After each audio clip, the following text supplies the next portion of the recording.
So guys, pinadalan tayo uli ng sponsor natin na Goodyo. Ngayon naman, itong rechargeable na portable desk fan. So ito po siya. Pwede mo pa rin siyang bitbitin kung saan-saan. Pero kung gusto nyong nakafix na siya, halimbawa sa pader, meron po siyang butas dito na pwede nyong paglagyan ng tornilyo.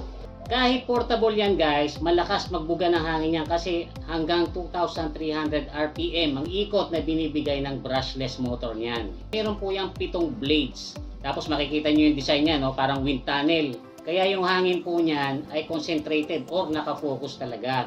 Adjustable din po yung wind speed niyan mula 1 hanggang 100. Makikita nyo dito sa digital display. Yan, number 1 pa lang po yan. Tingnan nyo. Number 1 pa lang yan, malakas na. So kung ilalagay natin yan hanggang 100. Oh, kita nyo naman ha. Oh. Lilipad na yung buhok ko. Pero kahit na 100 na siya, halos wala pa rin siyang ingay. Dahil meron po yung noise cancellation technology.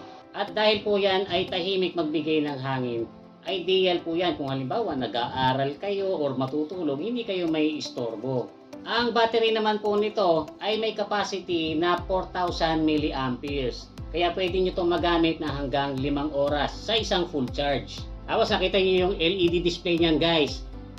Diyan nyo rin makikita yung battery level niya kung malapit na bang malobat or pag full charge na. Then makikita nyo itong umiikot na ilaw na mood lighting. Meron po yung 5 color mixing effect. Tapos ang kagandahan po dito sa Goodyo ay very affordable. So kung gusto nyo magkaroon ng ganito, i-click nyo lang po yung shop icon sa baba or yung yellow basket.